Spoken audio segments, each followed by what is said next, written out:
In Mark's gospel, encounters with women usually signify turning points in Jesus' ministry. Here, a conversation with a Syrophoenician woman marks the beginning of his mission to the Gentiles. A reading from Mark chapter 7. Jesus set out and went away to the region of Tyre. He entered a house and did not want anyone to know he was there. Yet he could not escape notice. But a woman whose little daughter had an unclean spirit immediately heard about him, and she came and bowed down at his feet. Now the woman was a Gentile of Syrophoenician origin. She begged him to cast the demon out of her daughter. He said to her, "Let the children be fed first, for it is not fair to take the children's food and throw it to the dogs." But she answered him, "Sir, even the dogs under the table eat the children's crumbs." Then he said to her, "For saying that, you may go. The demon has left your daughter." So she went home, found the child lying on the bed, and the demon gone. Then he returned from the region of Tyre and went by way of Sidon towards the Sea of Galilee in the region of the Decapolis. They brought to him a deaf man who had an impediment in his speech, and they begged him to lay his hand on him. He took him aside in private, away from the crowd, and put his fingers into his ears, and he spat and touched his tongue. Then, looking up to heaven, he sighed and said to him, "Ephphatha," that is, "be opened." And immediately his ears were opened, his tongue was released, and he spoke plainly.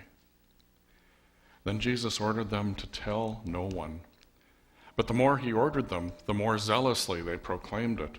They were astounded beyond measure, saying, "He's done everything well. He even makes the deaf to hear and the mute to speak." The word of the Lord. Thanks be to God. Please be seated.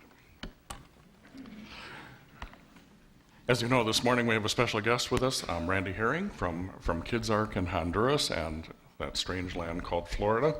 And I'd like to, we need to hear from him and talk to him. But before we do, how many of you have actually been there to Honduras? Okay, quite a few of you. How many of you have supported Kids Ark or supported somebody who went to Kids Ark?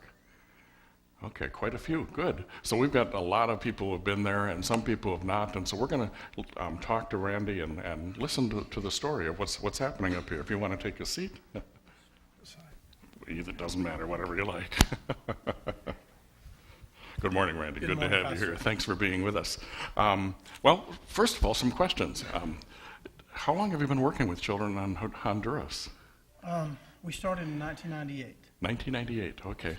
And whatever inspired you to begin this ministry? Well, I was in construction, and I was invited by several churches to go and help build churches and schools in Honduras. And I started going one time a year, 3 times a year, and before I knew it, my family and I moved there.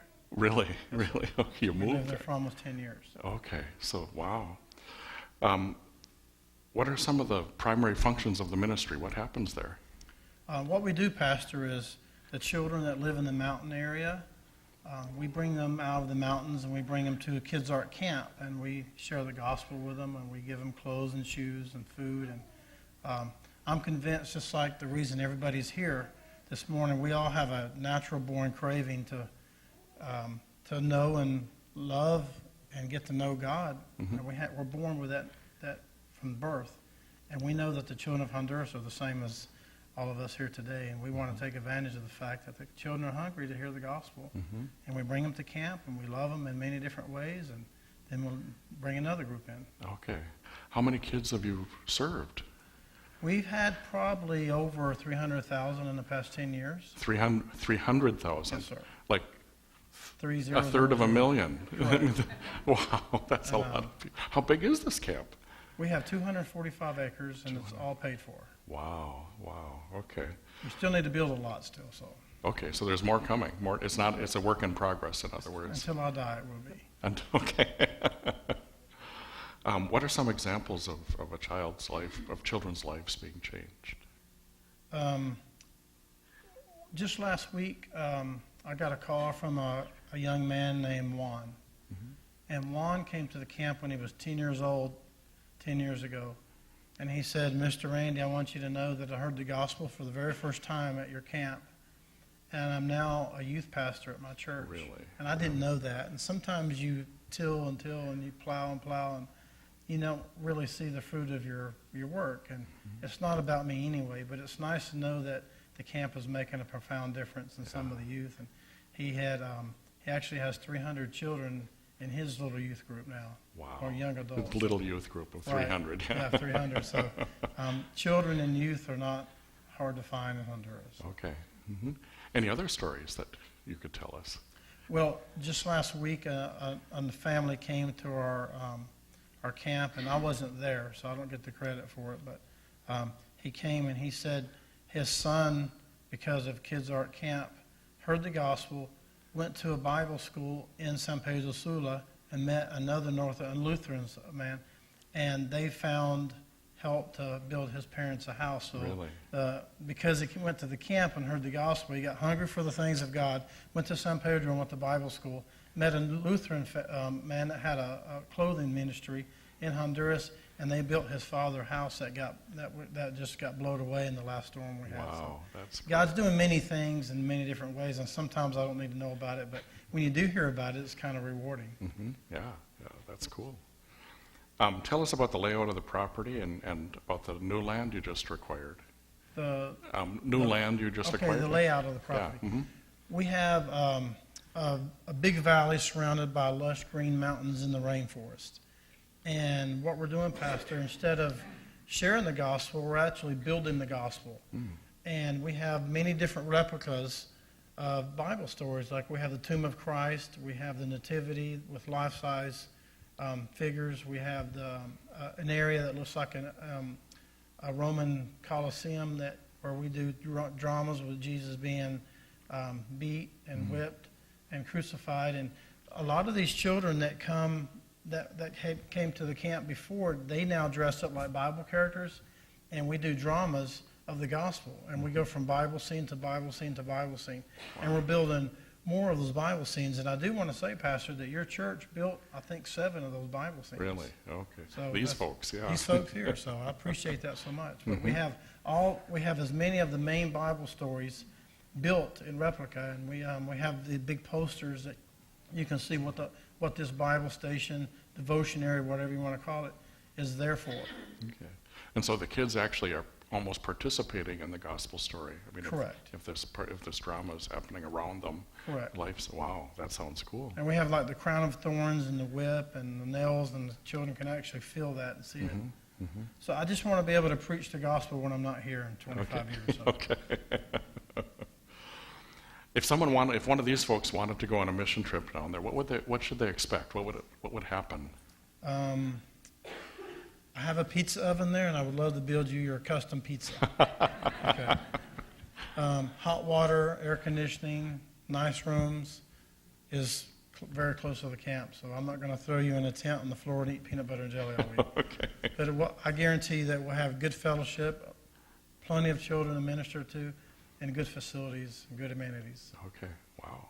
And I've never been to Honduras. I guess I've been there once, but what's it like going through customs and all that? Is that a difficult thing to do, or? Well, I think God's given me favor in the entire country, and I tell people I might be a stranger, but I'm not an intruder because I represent the God that made the country. However, when I go through customs, I always bring a bag of chocolates. And while our team is going through with all our giveaway items, I'm giving chocolates to away all the custom workers. So I have great favor. So it's not a bribe, it's a blessing. It's a blessing, okay. I'm going to use that. That's right. Good. Can you share with these folks some of how our church has helped you over the last 8 years? Well, of course, a lot of us know that Greg's not here, but Greg was kind of the first person I met from your church. Mm. And he organized groups 1 and 2 times a year, and he's helped bring a lot of finances to the camp, and shoes, clothes, donated items, kitchen utensils, and many people have come and decided to help us in many different ways through the church, not outside the church, and in the name of Lutheran, the Lutheran church here.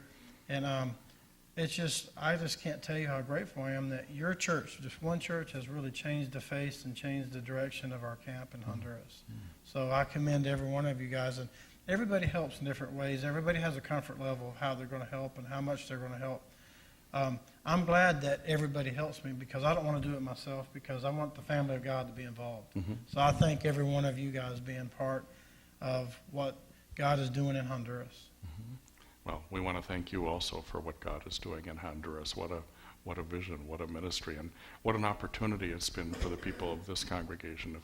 I don't know if I'm allowed to speak for them, but everyone who goes down there comes back changed. You know, it's a ministry also to us, and affects us deeply. So thank you for the ministry that you've shared with us and the gospel you've shared with us. I feel richer because of this church being part of the camp. And so do we. It's just an honor to be a part of it. Thank you very much. Thank you, Pastor. And I want to say you're doing a great job, and I appreciate what you're doing here. Well, thank you. Thanks for coming here. Thank you, Pastor.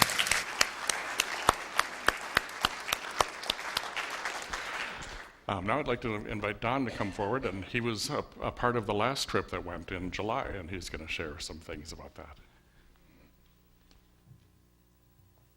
Thank you. Good morning. I was asked to give a testimonial on what Honduras means to me, and I didn't write anything down because I think a testimonial should come from your heart and not from a script. So if I bounce around a little bit, forgive me. But I think I've been down to Kids Ark 12 or 13 times. And what it does, I think you heard Pastor Mike say it changes people's lives. It truly does. The first trip I went on, you've probably heard me say this before, I went down there thinking I was going to change their lives. And I think my life got changed 10 times more than I changed anybody down there. It is an experience that you really need to do. This year we've been blessed. We had 2 trips to Honduras, one in February, wasn't it? And then again in July. The July trip was really special because we were blessed to have 5 young people from our congregation join us. We had, I shouldn't start naming people, we had Jasmine, we had Anna and Sammy Coughlin, we had Levy, we had my granddaughter Paige. Who am I missing? Seems like I'm missing one. But anyway, these kids' lives, I'm not sure that they were changed, but they were definitely inspired. They saw things, they saw how blessed they are. It may inspire them to do something different with their life. It's really a neat place. I'm going to tell a little story about Diane and Greg's grandson, Levy. I think everybody here knows Levy. He can be a handful at times. And when we were at Pizza Hut doing our fundraiser, I put my arm around Levy and said, "Hey, you're going to be my roommate." And he says, "I'm not going." And he was just like that. We get to the airport, and he's just like that. He's just stone-faced and not happy. And man, we got to Honduras, and it was like somebody threw a light switch on that young boy. He became just one of the neatest young kids that I've been around in a long time. It was really, really special.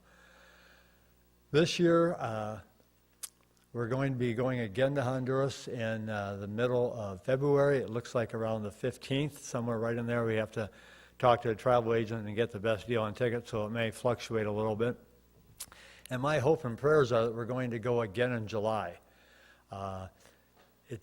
We've tried, Greg and I have tried to do a winter trip with young people, and it just never works because some kids have spring break this week, some kids have it this week, other kids have it another time. And so my hope and prayers are that we can do another one in July, and I hope we can even reach outside of our congregation. And I'm going to ask Pastor Mike if he can talk to other pastors in the community. I don't care if we bring a Methodist, a Presbyterian, a Catholic, who they are. If we can bring children down there and inspire them and change their lives and what they might be able to contribute to the community in the future, I think we should take every opportunity that we possibly can, because this trip does inspire people. I want to thank the church council and the congregation entirely for supporting this mission. It's truly a fantastic gift. I want to read to you just, and I hope I can do this okay. This is a thank you from the young gal right there, who happens to be Deborah and my granddaughter. Her name is Paige, and just before this trip, she turned 17. And here's a note she wrote to her grandmother. Thank you for making my trip to Honduras possible. I can't thank you enough for doing that. It has made an impact on my life in so many different ways. And I want to go back to Honduras someday, and I can't wait for that day to come. You're a big part of my life, even though I don't see you all the time. Thank you for being a great grandma. This trip does inspire people. Please talk to your kids, your grandkids, whoever, yourself. Man, it has an impact on you. So thank you, Randy, for doing what you do. It's been an honor knowing you.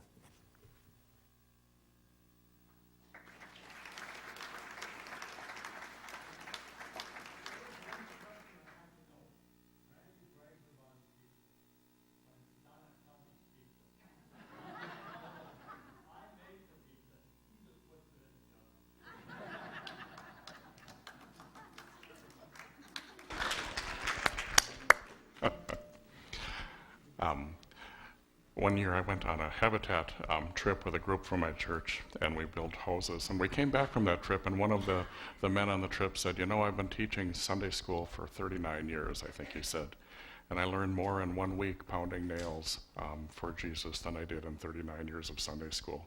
There's something about getting involved and doing God's work with your hands that makes a huge difference in our lives. And so I invite you also, well, I know you've already been doing this, but I invite you to continue doing that, doing God's work, whether it's in Honduras or across the street at the Habitat Build or at all the places, all the opportunities that are out there to do God's work with your hands and let Jesus